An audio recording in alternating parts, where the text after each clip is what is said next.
Olá pessoal, tudo bem com vocês? Engenheiro Cláudio Souza aqui da EA para mais um vídeo aí do nosso canal. O objetivo do vídeo de hoje é a gente apresentar e mostrar para vocês quais são as etapas e os processos que ocorrem em uma estação de tratamento de esgoto durante todo o tratamento, né? Então, a gente vai falar, claro que cada estação de tratamento, cada ETE tem algumas particularidades, né? Mas as etapas que a gente vai explicar aqui no vídeo, contar um pouco da importância de cada uma para vocês, são aquelas que ocorrem praticamente na totalidade das estações, são comuns a qualquer ETE. Tá legal? Toda estação de tratamento de esgoto, antes do tratamento biológico em si, da remoção da matéria orgânica, a gente tem uma etapa de tratamento preliminar, ou também chamado de pré-tratamento. E essa etapa, ela é composta basicamente de remoção de sólidos grosseiros, de remoção de areia e de medição de vazão. A gente vai passar por cada uma delas. Mas a gente vai começar então aqui com a primeira etapa do processo de tratamento, que é a remoção de sólidos grosseiros. O que a gente chama de sólido grosseiro? Qual que é a definição, né? Qualquer tipo de sólido que a gente pode remover facilmente numa operação física. Então, como um gradeamento, por exemplo. Então, papel, plástico, pedaço de tecido, pedaço de madeira, enfim, o esgoto, a rede de esgoto infelizmente recebe todos esses materiais, né, que não deveriam ser lançados em rede coletora, mas que a gente sabe que na prática recebe e é lançado, então a gente tem que ter mecanismos na estação de tratamento com a finalidade de remoção desses materiais. Qual que é a importância da remoção dos sólidos grosseiros? Primeiro, evitar entupimento de bombas. Então, o gradeamento, né, ele sempre vem antes de uma etapa de elevatória de esgoto, por exemplo. Então, ele vai evitar o entupimento de bombas, evitar o entupimento de tubulações e redes em geral. Ele vai evitar, por exemplo, o mau funcionamento de uma estação de tratamento que tenha material recheio ali para servir de biofilme dos micro-organismos, ele vai evitar também essa má utilização. Então, é fundamental que a gente tenha um sistema de gradeamento funcionando de maneira adequada para evitar problemas nas etapas subsequentes da estação de tratamento. Tá legal? Esse gradeamento, existem várias maneiras dele ser executado. A gente vai falar aqui da maneira mais usual, né? Que é a disposição de barras em aço, na sua grande maioria das vezes, e elas são dispostas de maneira paralela e levemente inclinada, né? Então essas barras, elas têm o espaçamento calculado de acordo com cada projeto, são normatizados, na verdade, né, os espaçamentos. A gente tem gradeamento grosso, gradeamento médio, gradeamento fino. Então, é claro, o gradeamento grosso sempre vem antes do médio ou do fino, né? Então, para remover sólidos maiores e, posteriormente, sólidos menores. Existem algumas estações de tratamento que, mesmo após o gradeamento fino, a gente instala peneiras, como peneiras estáticas, por exemplo. Então, ela vai ter uma passagem de sólidos ainda menor. Então, uma eficiência aí de remoção de sólidos grosseiros maior. Tá legal? A limpeza desse gradeamento, ela pode ser manual ou automatizada.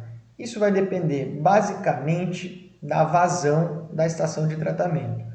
Não se justifica técnica, nem muito menos financeiramente, a gente instalar gradeamentos mecanizados em estações de vazão baixa, né? Fica muito caro. Muitas vezes os gradeamentos mecanizados podem custar mais caros que a própria estação de tratamento. Então, a grande maioria são de limpeza manual, mas fica aqui também a mensagem de que existem sim gradeamentos mecanizados, né, que funcionam aí não necessitam do operador ali para fazer a manutenção diária na remoção desses sólidos, né? Os sólidos grosseiros que param ali na grade, então eles devem ser limpos, manual ou automaticamente, e depois secos. Normalmente já vem instalado após as grades, né, o gradeamento, já dispositivos como cestos, por exemplo, para serem armazenados os sólidos ali por um período até ele secar, né? A gente faz a desidratação dos sólidos e posteriormente devem ser destinados aí, o destino final dele são resíduos não perigosos, né? Vai para aterro sanitário. Em resumo, essa é a primeira etapa de uma estação de tratamento de esgoto, a remoção de sólidos grosseiros. A segunda etapa do tratamento preliminar é a remoção de areia. E por que o esgoto tem areia, né? Muitas vezes de lançamentos clandestinos, né? Então, que deveriam ser feitos em galeria de água pluvial, por exemplo. Então, lavagem de quintal, de pisos, que deveriam ser conectados aí na galeria de água pluvial, muitas vezes está ligado na rede de esgoto. Então, esse efluente acaba carregando bastante areia, com ele acumulando ali nas redes. Pode vir de lançamentos industriais, pode vir de quaisquer usos da rede coletora de esgoto de maneira inadequada, né? A maioria vem dessas fontes, né? E essa areia deve ser removida pelos mesmos motivos, basicamente, do que os sólidos grosseiros. Então, a areia pode acumular nas tubulações e fazer um entupimento, pode acumular no fundo da estação elevatória, causar problema nas bombas, ela causa abrasão nas bombas quando não removida corretamente, ela pode acumular no fundo dos reatores e provocar entupimentos também. Então, são vários os motivos de que a gente tem que ter a remoção de areia antes do tratamento, né? E essa remoção é feita numa estrutura que a gente chama de caixa de areia. Basicamente, 2 canais em paralelo, um em operação, o outro em stand-by para limpeza, né? Esses canais, eles funcionam basicamente como canais de passagem, ele tem um degrau e é ali onde a areia vai ser acumulada. É muito importante que a empresa que vá projetar o tratamento preliminar e a caixa de areia saiba fazer de maneira adequada. Por quê? Supondo que a caixa de areia seja feita menor do que deveria. A velocidade com que o fluxo do esgoto vai passar ali não vai ser suficiente para que a areia sedimente. Então vai passar muito rápido. E isso vai provocar então o arraste aí da areia e a função da caixa de areia, da caixa de areia, que é fazer a remoção desses compostos, né, não vai funcionar. Ao passo que, se a caixa de areia for muito grande também, vai acumular não só areia, não vai sedimentar somente a areia, mas também vai sedimentar matéria orgânica. Então, o tratamento de esgoto, vamos chamar assim, biológico, pode começar ali na caixa de areia. Então, ela fica em condições anaeróbias, as bactérias anaeróbias já começam a se multiplicar ali mesmo, gerando mau cheiro, odor desagradável, então vai causar problemas aí operacionais e para a vizinhança da estação de tratamento. Então, já começa a importância da contratação de um profissional capacitado, de uma empresa capacitada para projetar e executar a estação de tratamento de esgoto já nas primeiras etapas, antes do processo de tratamento em si. No tratamento preliminar já é muito importante que o profissional saiba exatamente o que está fazendo para não causar inconvenientes ali tanto para quem vai operar quanto para quem vai viver nas áreas ao redor da estação de tratamento de esgoto. A terceira e última etapa do tratamento preliminar é a medição de vazão. Existem diversos métodos e equipamentos para medição de vazão. A gente vai falar aqui do talvez mais tradicional deles, que é a Calha Partial. A Calha Partial é um excelente medidor de vazão. Ela tem grandes vantagens, né? Ela permite o escoamento contínuo do esgoto, a perda de carga é praticamente desprezível no equipamento, é barata, né? Então, por essas e outras razões, ela é um dos mais consagrados métodos de medição de vazão em estações de tratamento de esgoto. A desvantagem que a gente pode citar como principal é que ela mede apenas vazão instantânea. Então, o operador, ao visualizar a vazão ali na régua da calha partial, ele vai estar visualizando a vazão instantânea, que está chegando na estação naquele momento.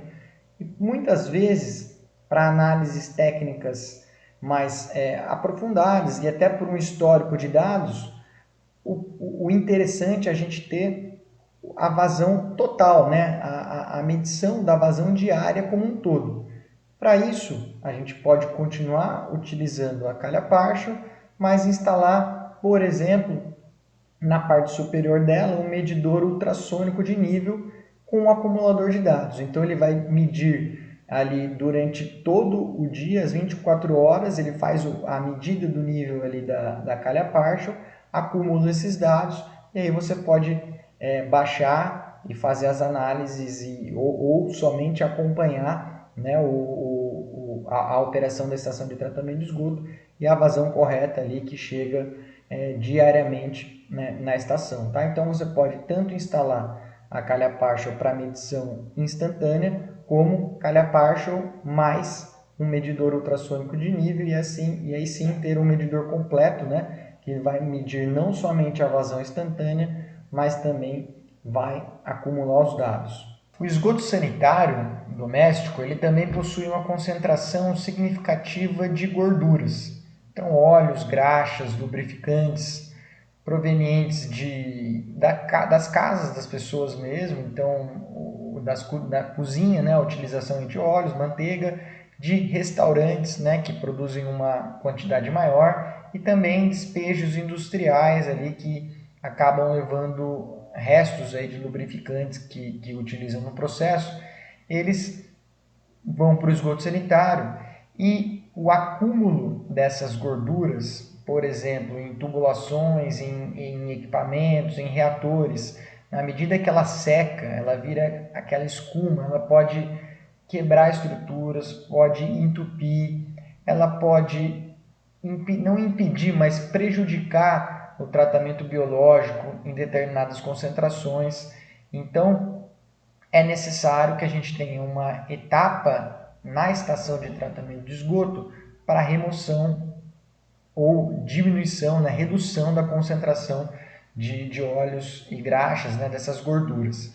E essa etapa é chamada caixa de gordura. É claro que a gente tem outros métodos também, até mais eficientes, mais caros, como a flotação por ar dissolvido, mas a gente vai falar aqui do que é encontrado na grande maioria das estações de tratamento, que são caixas de gordura convencionais, né, simples. Então são estruturas com um volume calculado baseado no tempo de detenção hidráulica mínimo para separação, né, das substâncias menos densas da água, e é uma tubulação de entrada, uma de saída. É feita a inspeção durante a operação e manutenção das estações, observando-se uma quantidade significativa de gordura, contrata, né, um caminhão esgota-fossa ali para fazer a limpeza dessa caixa de gordura periodicamente. Então essa é a quarta etapa do processo de tratamento de esgoto numa estação de tratamento como um todo. A próxima etapa do tratamento, a quinta etapa, ela tem a função de remoção de sólidos sedimentáveis e ela vai se dar no decantador primário. O decantador primário ele pode ser executado de diversas maneiras, né, e formas. Então pode ser retangular, circular, ter fundo cônico, inclinado, né? Ele pode ter limpezas manuais, automatizadas. Isso não vem aqui ao objetivo desse vídeo, né? Mas sim mostrar a importância e a função dele. Então a função do decantador primário é a remoção de sólidos sedimentáveis. Estima-se aí que em torno de 40 a 60% dos sólidos sedimentáveis sejam removidos já nessa etapa preliminar do tratamento primário aí no decantador primário. e em torno de 25% a 35% de eficiência em termos de remoção de DBO. A partir daí, inicia-se o tratamento secundário. Então, a remoção da DBO remanescente vai se dar no tratamento biológico, seja ele anaeróbio, aeróbio, físico-químico, fluxo contínuo ou batelada. Vai depender do tipo de processo de tratamento biológico da estação de tratamento de esgoto.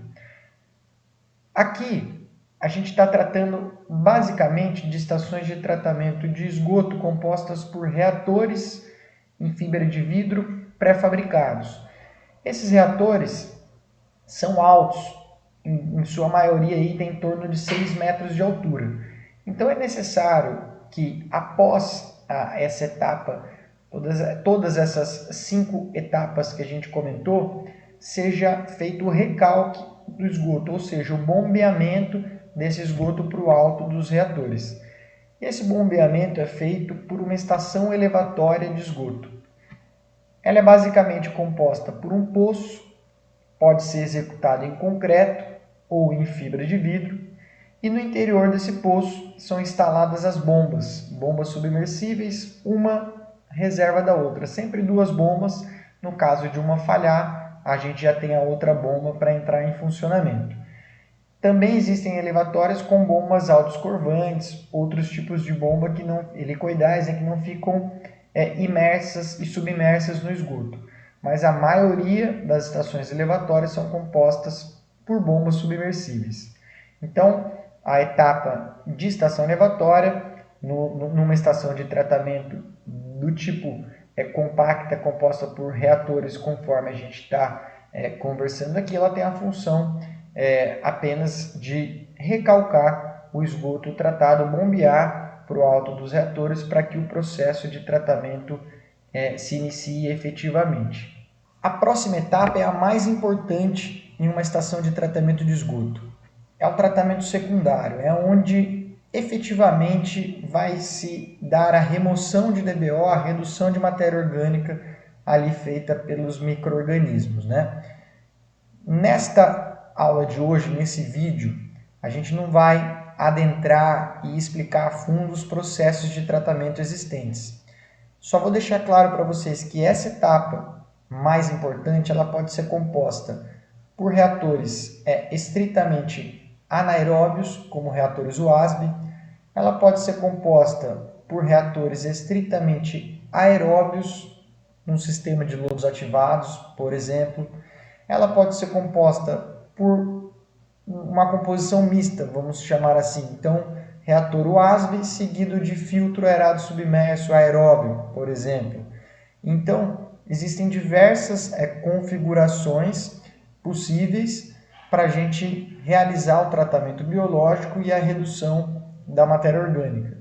Até o fluxo pode ser diferente, né? A gente pode tratar o esgoto ali com fluxo contínuo de tratamento ou por bateladas, né? Um sistema de lodos ativados por batelada, por exemplo.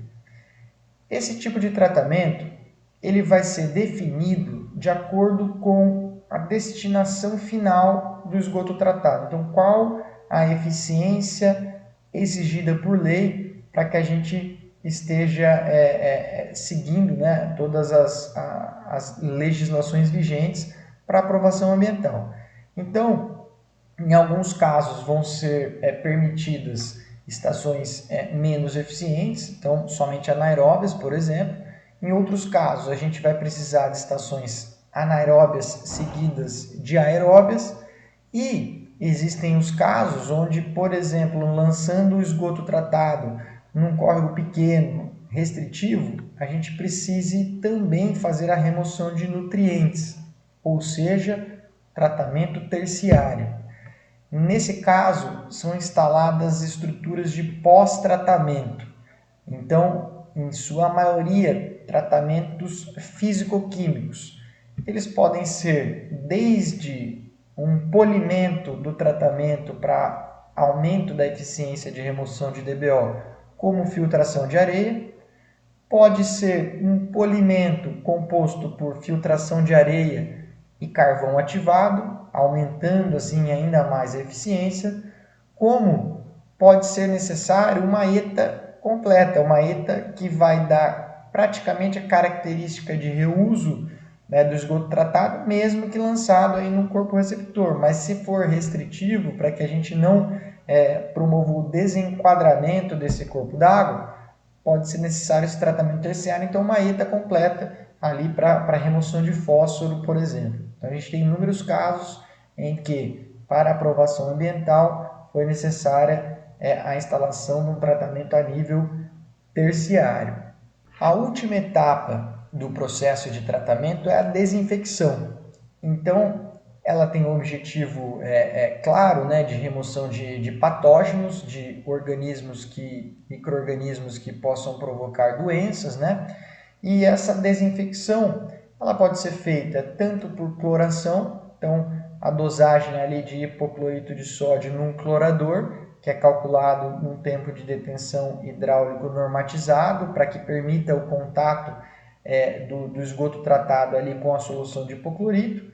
Pode ser feito também por UV, então ultravioleta, e em alguns casos também com ozônio, né? Mas eu diria aí que 95% das estações de tratamento possuem desinfecção por cloração.